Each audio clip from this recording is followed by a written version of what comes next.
Hello friends, मेरा नाम अब्दुल लतीफ़ गाद है। मैं इस वक्त मेहरान यूनिवर्सिटी का जो इदारा था centre of excellence in art and design, जो अभी प्रमोट हो गया है as a Shaheed Allah Bakhsh Soomro university of art design and heritage Jamshoro, वहाँ पब्लिक रिलेशन ऑफिसर के तौर पे अपनी खदमात सर अंजाम दे रहा हूँ। उसके साथ साथ मैं सिन टीवी न्यूज़ का एक यूथ बेस्ड प्रोग्राम है न्यू जनरेशन, उसमें जो है एज एंकर और डायरेक्टर अपनी सर्विसेज जो है प्रोवाइड कर रहा हूँ for the betterment of the youth, for the sake of the youth. और उसके साथ में अपने करियर के बारे में आपको बताता चलूँ, मेरी जो पैदाइश है वो लारकाना शहर की है।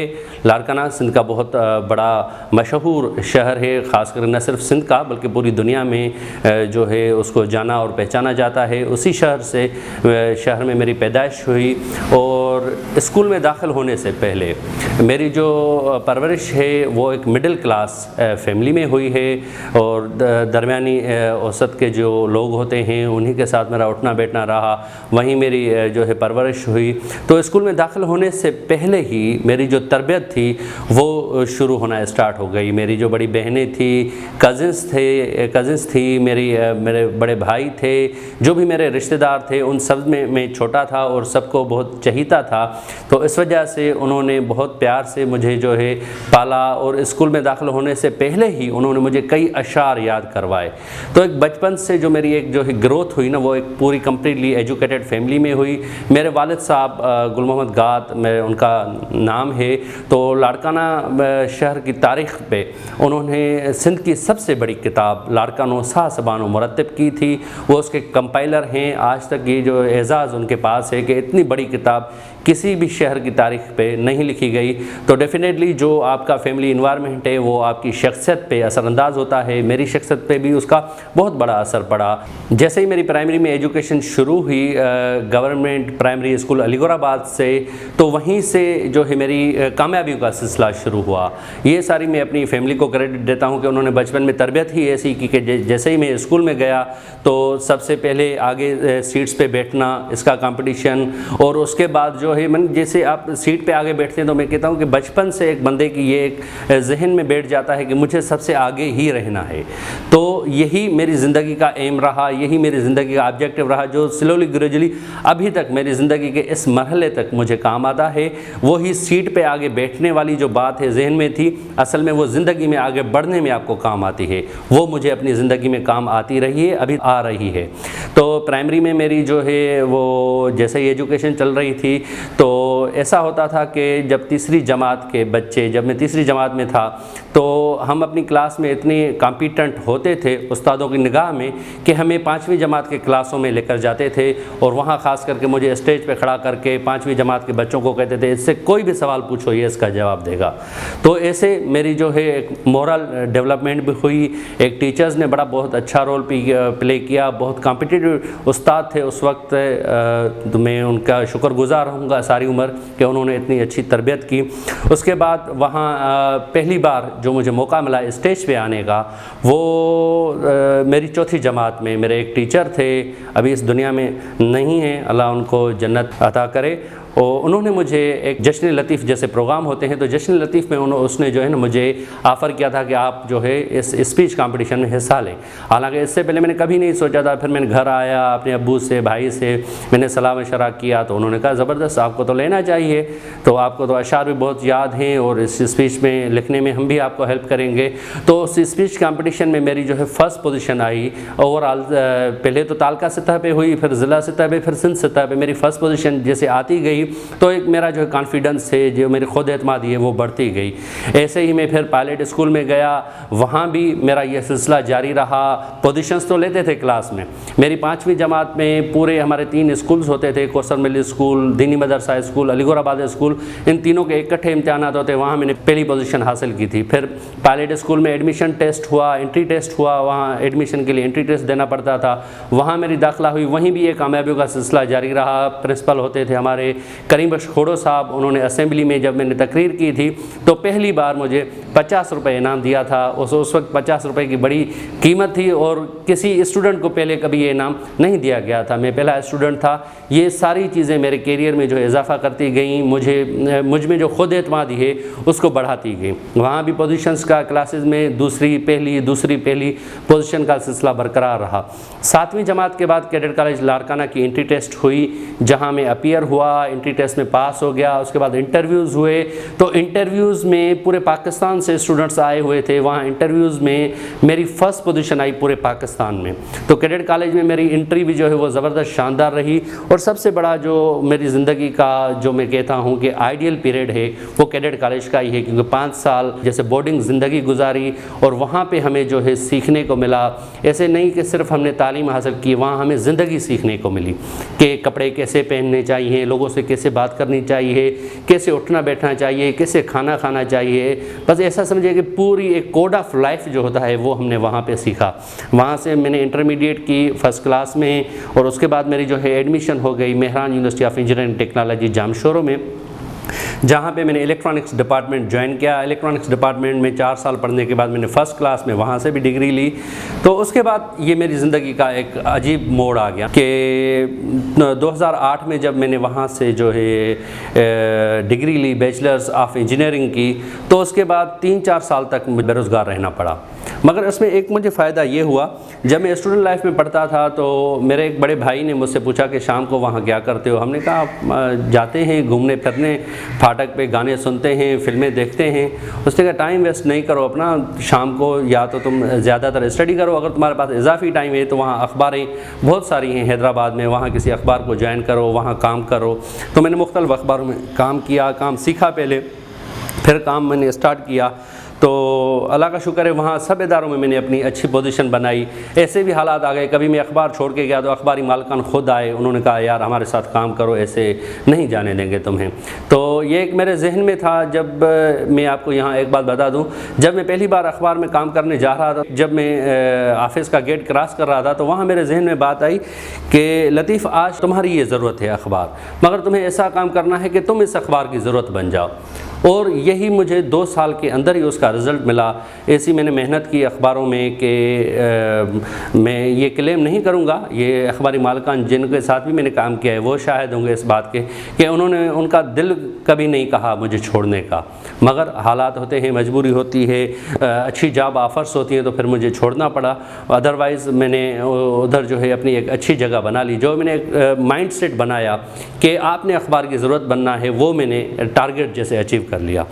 और मैंने इस दौरान जो है डेफिनेटली मुझे इंजीनियरिंग जो की हुई थी तो उसके लिए मुझे जॉब की बहुत ज़रूरत थी। मैंने बहुत सर्च किया, कराची गया, वहाँ मुख्तलिफ़ इदारों में मैंने अप्लाई किया, मगर कहीं सक्सेस नहीं मिली। तो मुझे लगता था कहीं ना कहीं मुझ में जो है कमी है। तो ऐसे दिल में मायूसी भी होती थी, मगर ये है कि मैं दूसरे कामों में लगा होता था, जैसे अखबार में, फिर टीवी चैनल्स में काम कर रहा था। तो एक जो है मैंने फ़ारिग बैठने से वो चीज़ ज़्यादा बेहतर थी। तो मुझे जो है ना एक बिल्कुल फ़ारिग होने का जो है ना वो असर नहीं होता था या उसका तासुर नहीं आता था, मगर दिल में एक चीज़ ज़रूर थी कि मुझे ये जॉब हासिल करनी है। डेफिनेटली मेरे पेरेंट्स की, मेरे दोस्तों की, मेरी फैमिली की पीछे उम्मीदें थी मुझसे, तो ये एक दिल में बात ज़रूर थी। फिर एक दिन मैं मसीहा कहूँगा, एक मेरा उस्ताद था, मैं उसको तो मसीहा ही कहूँगा, उसने मुझे मशवरा दिया कि तुम्हारा सारा जो है एक्सपीरियंस वो मीडिया की साइड पे है, तो तुम मास कम्युनिकेशन या जर्नलिज्म में डिग्री क्यों नहीं करते। तो मैंने उसे कहा सर मुझे समाज से खौफ लगता है, मैं समाज से डरता हूँ, वो कहेंगे इंजीनियरिंग की इतनी अच्छी डिग्री लेके ये बंदा जो है अभी मास कम्युनिकेशन करेगा, ये तो पागल है, ये है। मैंने समाज का खौफ मेरे जहन में छा गया और उस खौफ में मैंने 4 साल गुजार दिए। फिर उसने बंदे ने मुझे कहा कि यार देखो अभी तुम बेरोज़गार बैठे हो, क्या ये समाज तुम्हें खिलाता है क्या, ये थोड़ा सा वक्त है, ये गुजर जाएगा, आप जो है अपने आप को उधर प्रूव करो, अपने आप को साबित करो। तो ऐसे ही मैंने सिंध यूनिवर्सिटी की टेस्ट में बैठा मास कम्युनिकेशन की में, तो मेरी सिलेक्शन नहीं हुई, जनरल हिस्ट्री में हुई और सेकंड आप जो है फर्स्ट चॉइस मेरी थी mass communication, second general history की थी। जनरल हिस्ट्री में हुई तो मैंने दाखिला नहीं ली, तो फिर दूसरी लिस्ट में मेरी जो है मास कम्युनिकेशन में आ गई। उसी बंदे ने मुझे ज़बरदस्ती एडमिशन दिलवाया, मैं एडमिशन में ले लिया मैंने।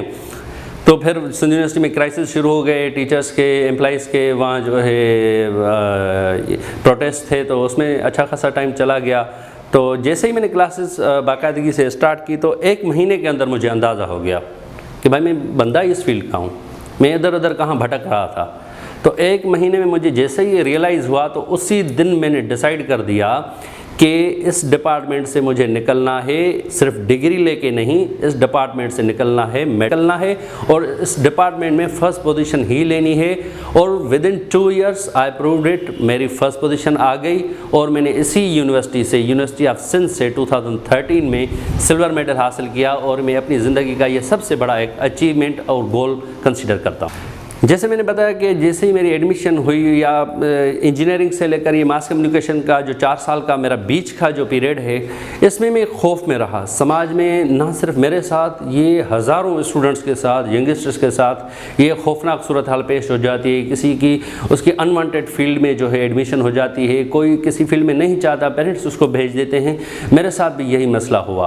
तो बहरहाल मुझे जो है ना बड़ी फर्म के साथ, एक जो है मुस्तकिल मिजाजी के साथ जो है ना उसको फेस करना पड़ा। और अल्लाह का शुक्र है, जैसे ही मैं मास कम्युनिकेशन से ग्रेजुएट हुआ कि within 6 months I got my first job at centre of excellence art and design, जो पहले सीएट के नाम से ही मशहूर था, अभी उसको शहीद अला बख्श सुमरो यूनिवर्सिटी कहते हैं। वहाँ मेरी जो है कॉन्ट्रैक्ट बेसिस पे अपॉइंटमेंट हुई। उसके बाद जो है डेफिनेटली पोस्ट अनाउंस हुई और I applied again in that and I was appointed as the public relation officer on regular basis. एक अचीवमेंट थी, एक गोल था, मैंने सेट किया था, जो मुझे बनना था वो मैं बन गया। अपने स्टडी करियर में देखता हूँ 2008 तक ही मुझे जो देखने में आता है, हमारे यंगस्टर्स में जो है मीडिया पे आने का जो है ना वो बिल्कुल ही वो जो कॉन्सेप्ट नहीं था। मैं ऐसी यूनिवर्सिटीज़ में पढ़ा, सब यंगस्टर्स को देखता था तो वो मीडिया से मानी बिल्कुल एक कम्युनिकेशन गैप था, कोई ब्रिज नहीं था बीच में, एक यंगस्टर्स को मीडिया के करीब लाने का या मीडिया को यंगस्टर्स के करीब आने का कोई ब्रिज नहीं था। तो मैं जैसे ही पास आउट हुआ तो मुझे आइडिया आया कि मैं क्यों ना एक ऐसा प्रोग्राम शुरू करूं, एक ऐसा मेरे आइडिया हो कि ये जो यंगस्टर्स इतने सारे ज़बरदस्त आइडियाज़ लेके घूम रहे हैं, उनको जो है मैं एक जो है प्लेटफॉर्म पे जो है ना लेकर आऊँ और वहाँ पे वो मीडिया पे बात करें। और कई जैसे मास मीडिया, मेरे ज़हन में होता है ये मास मीडिया जो बहुत सारे लोगों तक अपना मैसेज पहुँचाता है, तो उनको उस प्लेटफॉर्म पर लेकर आऊँ कि वो अपना मैसेज बहुत सारे लोगों तक पहुँचाएँ, अपने जो इशूज़ हैं बहुत सारे लोगों तक पहुँचाएँ, मासेस में जाके ये जो है ना मैसेज पहुँचे। तो 2011 में मैंने जो है ये प्रोग्राम शुरू किया न्यू जनरेशन के नाम से सिंध टीवी न्यूज़ पे। तो उसी प्रोग्राम के ज़रिए मुझे और ज़्यादा पजीराई मिली। और उसके साथ पजीराई की बात तो अपनी जगह पे, वो तो मेरी एक ज़ाती जो है इंडिविजुअल जो है अचीवमेंट हो गई। मैं तो शुरू में जब गया तो यंगस्टर्स आना ही नहीं चाहते थे इस प्रोग्राम में, डरते थे मीडिया से। मैंने एक को रिक्वेस्ट की, ख़ास करके गर्ल्स को, उनके पास गया, कई गर्ल्स के पेरेंट्स से मुझे बात करनी पड़ी कि आप हम पे ट्रस्ट करें, हम आपके बच्चों को जो है टीवी पे लाएंगे, उनको जो है अच्छी खासी उनको कॉन्फिडेंस डेवलपमेंट मिलेगी, उनमें खुद एतमादी बढ़ेगी। तो ये प्रोसेस जैसे ही शुरू हुआ, मुझे पूरा 1 साल लगा लोगों को मोटिवेट करने में। 1 साल के बाद अल्लाह का शुक्र है हम उस मकाम पे आ गए कि लोग खुद इस प्रोग्राम में आना शुरू हो गए। और ये मैं आपको बता दूं, पाकिस्तानी मीडिया पे, पाकिस्तान के अंदर किसी भी मीडिया ऑर्गेनाइजेशन में, किसी भी मीडिया चैनल पे इस किस्म का यंगस्टर्स की मोटिवेशन के लिए एक पर्टिकुलर उनके लिए कोई भी प्रोग्राम नहीं है। This is the only programme. ये मैं अपनी एक अचीवमेंट भी समझता हूँ, ये अपने चैनल की भी अचीवमेंट समझता हूँ कि वो इतना अच्छा प्लेटफॉर्म यंगस्टर को प्रोवाइड करें। और इसी प्रोग्राम के थ्रू मैंने कई यंगस्टर को इंट्रोड्यूस किया जो आज बहुत अच्छे सोशल एक्टिविस्ट हैं, आज बहुत अच्छे पॉलिटिकल एक्टिविस्ट हैं, आज बहुत अच्छे एजुकेशनिस्ट हैं, मुख्तलिफ फील्ड्स में वो अपना रोल प्ले कर रहे हैं। मैंने बहुत ऐसे लोगों को जो है प्रमोट किया। मेरे प्रोग्राम में ऐसे बहुत सारे यंगस्टर्स आए जो बहुत कम बोल पाते थे। कई लोगों ने मुझे मशवरे दिए कि आप बड़े बड़े लोगों को बुलाएं, उनको बिठाएं। मैंने उनको कहा यार उनके लिए बहुत सारे प्रोग्राम्स हैं, ये जो है प्रॉपर यंगस्टर का प्रोग्राम। मैं किसी भी यंगस्टर से जो है इतनी बड़ी तवक्को नहीं रखता कि वो जो है एक साइंटिस्ट की तरह बात करे या जो है वो एक स्कॉलर की तरह बात करे। एक यंगस्टर से उनकी अपनी एक लेवल है, वो अपनी लेवल पे बात करेंगे, डेफिनेटली ये उनका फर्स्ट प्लेट आगे चल के वो इम्प्रूव करेंगे। ऐसे बहुत सारे लोग हैं जो आए, मुझे भी खुशी होती है जब उनको मैं मुख्तलिफ फील्ड्स में देखता हूँ। तो यहाँ ये मुख्तलिफ जो है, उसके अलावा मैं एक मुख्तलिफ अखबारों में लिखता भी हूँ, मज़ामीन लिखना मेरा शौक़ है। और लिखने के लिए मैं सबसे अच्छी चीज़ समझता हूँ कि लिखने से पहले आपको पढ़ना आना चाहिए। आप अच्छा पढ़ेंगे तो अच्छा लिख सकेंगे। जितना आप अच्छा पढ़ेंगे, जितना ज़्यादा पढ़ेंगे, उतना अच्छा लिख सकेंगे, उतना ज़्यादा लिख सकेंगे। ये एक ज़िंदगी की जो है एक गाइडलाइन है। मैं एक यंगस्टर्स को बताना चाहता हूँ कि आप अच्छे लिसनर भी बनो और उसके साथ साथ आप अच्छे रीडर भी बनो। लिसनर भी अच्छे बनो, रीडर भी अच्छे बनो, फिर आप स्पीकर भी अच्छे बनोगे, फिर आप जो है राइटर भी अच्छे बनोगे। ये गाइडलाइन से मैं यंगस्टर्स को देना चाहता हूँ। और उसके साथ साथ मैं जो चीज़ यंगस्टर्स को बताना चाहता हूँ कि मुस्तकिल मिजाजी जो है आपके करियर में, आपकी ज़िंदगी में, ये बहुत अहम है। आजकल मैंने देखा यंगस्टर्स को वो शॉर्टकट्स के जो है तरीके ढूंढते हैं, मानी छोटे रास्ते से मानी मंजिल तक पहुँच जाना। ये ज़िंदगी का हुसूल नहीं है। ज़िंदगी ऐसे नहीं चलती। ज़िंदगी में आपको लॉन्ग रूट ही लेना पड़ता है। जब लॉन्ग रूट से आप चलते हैं, ऐसे समझे आप भट्ठी से निकलते हैं, पूरा पक जाते हैं, फिर जो है आपको पीछे कोई नहीं हटा सकता। ऐसे कई लोग होते हैं जंप करके आ जाते हैं, फिर पीछे हट जाते हैं। मगर ये जो है ज़िंदगी में वो लोग ज़्यादा देर नहीं चलते, ज़्यादा देर वो लोग चलते हैं जो इन मुख्तलिफ मराहल से गुज़र के आते हैं और ज़िंदगी में आगे चलते हैं। पूरा आपको एक लॉन्ग टर्म लेना है ज़िंदगी का। और उसके साथ साथ तो जो है शॉर्टकट वाले बंदे कभी भी ज़िंदगी में मेरे पॉइंट ऑफ व्यू से वो कामयाब नहीं हो सकते। और दूसरी बात ये है कि पैशन, जिस फील्ड में आप हो उसमें आपका पैशन होना चाहिए। ये नहीं है कि आपने एक जगह आपको नाकामी मिली तो आप मायूस हो गए, ख़त्म। पैशन वो चीज़ होती है जो एक नाकामी मिली कोई मसला नहीं, दूसरी मिली कोई मसला नहीं, तीसरी मिली कोई मसला। जब तक आपने गोल अचीव नहीं किया, नाकामियाँ मिलती रहेंगी, तब तक आपने जो रुकना नहीं है। मतलब ये इर्तिका का मरहला है। जैसे दुनिया इर्तिका हुई है, पहले दुनिया में कुछ भी नहीं होता था, ठीक है। आज हम जहाज़ों में घूम रहे हैं, आज हम जो है एयर कंडीशंस में सो रहे हैं। पहले तो ये नहीं होता था। एक इर्तिकाई मरहला है, इर्तिका से इंसान गुजरा है। पहले इंसान के पास कपड़े नहीं होते थे, आज इंसान फुल सूट में खड़ा होता है आपके सामने। ये एक इर्तिकाई मरहला है। तो कैरियर, बंदे को जो ज़िंदगी के 60, 70, 80 साल मिलते हैं, ये भी उसका इर्तिकाई मरहला है कि बंदे को आगे चलना है, अपने कैरियर के इर्तिका को आगे लेके, पीछे नहीं देखना है। ये तो पैशन की मैं बात कर रहा था। तो पैशन वो चीज़ होती है जो आपको जो है मानी अपने गोल अचीव करने के लिए पागल कर दे, सोने ना दे। ये पैशन होती है कि यंगस्टर्स में किसी भी अगर फील्ड में वो जाना चाहते हैं, किसी भी फील्ड में इंटरेस्टेड हैं, तो उसमें जो है पैशन उनकी जो है वो उनमें पैशन होना चाहिए। और दूसरी बात है कमिटमेंट, आपकी सच्चाई, आपकी अपनी फील्ड से सच्चाई।